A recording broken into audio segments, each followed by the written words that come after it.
For today's content nga, meron na naman tayo na ispatang food tripan na masasabi kong legendary na di pagdating sa ihaw-ihaw. Dahil nga, may 30 years na silang nagtitinda ng iba't ibang mga inihaw gaya ng tenga, ulo ng manok, balon-balunan, liver, Betamax, pork barbecue, at ang blockbuster na Adidas na sobrang lambot, kain pati buto. Hi sir, magandang gabi po. Hello po. Sir, ilan taon na po ba yung barbecuean nyo rito? Almost 30 years na po to dito. 30 years? Opo. Grabe, no? Ito lang po talaga yung pwesto nyo rito. Opo, ito lang po. Tapos yung mga tinda nyo, talagang nakikita ko, na mukhang masosold out agad ata to ng maaga. Lagi naman ubos to, boss. Lagi ubos. Ayun. Magkano naman po ba yung mga tinda nyo rito? Pinakamataas lang namin, mga tulad ng tilapia, 100.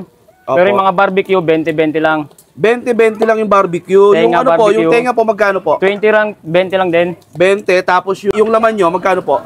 20 po. 20 rin? Opo. Sa mga isaw, dugo, paa, 3-20 po. 3-20. Go.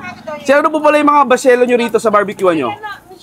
Best seller talaga namin dito, barbecue. Pero halos lahat naman, pinupuntahan talaga ng tao.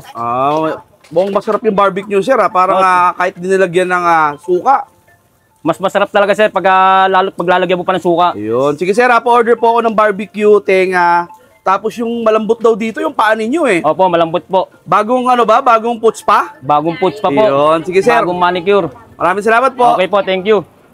At ayun na nga mga idol, meron naman tayo na ispatang food tripan. Dito yung mga idol sa 7548 Santillan Corner, Barangay Pio, Makati. Grabe mga idol. Ito yung mga idol, yung barbecuehan ni Ate Michelle. Kita nyo naman mga idol, napakadaming taong kumakain. At tuloy-tuloy, di ba? Open sila mga idol 2 p.m. to 10 p.m. Monday to Sunday. Wala silang day off, di ba? Ganyan sila kalupit dito mga idol. Kaya pag nag-crave ka ng masarap na barbecue, dayuhin nyo na rito si Ate Michelle. Siyempre, una natin titikman mga idol, yung kanilang pinagmamalaking barbecue. Ayan, for only 20 pesos lang to mga idol. Hindi na ako mapagpigil. Try na natin to ng walang suka muna. Ayan.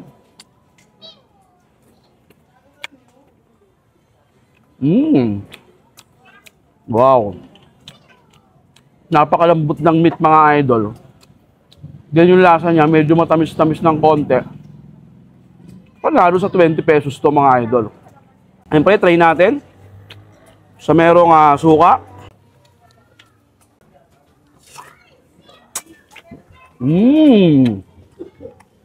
Grabe yun. Masarap na yung barbecue. Then, free na lang yung kasarapan din ng kanilang suka. Perfect na perfect yun. Sarap sa kanin nito mga idol. Sunod naman natin mga idol, yung kanilang Betamax yung tawagin. Ito yung dugo. Yan, sausaw natin.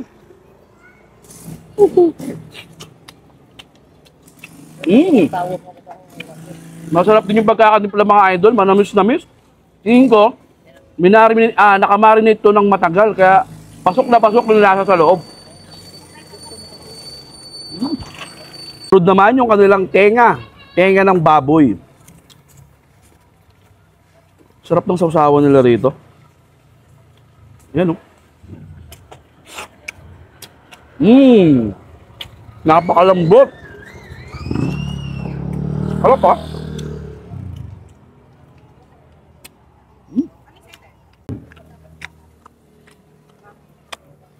Bigyan natin sa rice. Manalo.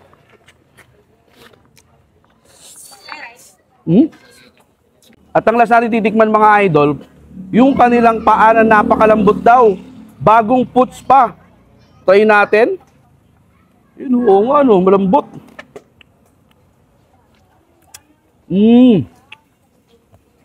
Wow.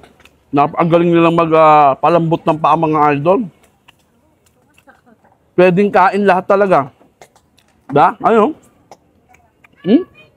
Ang sarap ha. Sapa. Parang ako nabitin doon Ito.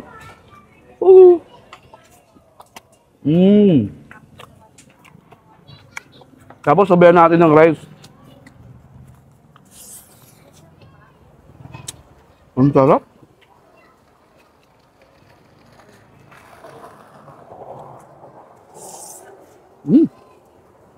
Siyempre, yung barbecue.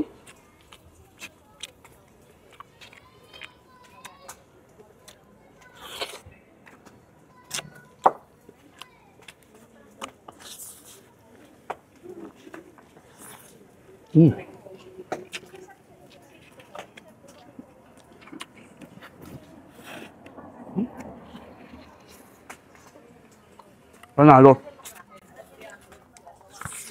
So yung mga idol, sa mga naghahanap ng masarap na barbecue at talaga naman masasabi nating legendary pagdating sa barbecuehan, dayuin nyo na to si Ate Michelle. Dito yan sa 7548 Barangay Pio Santillan Street. Mabubusog kayo rito at sulit na sulit yung pagdayo mo. So paano mga idol? Yun lang, finish na. Bye-bye!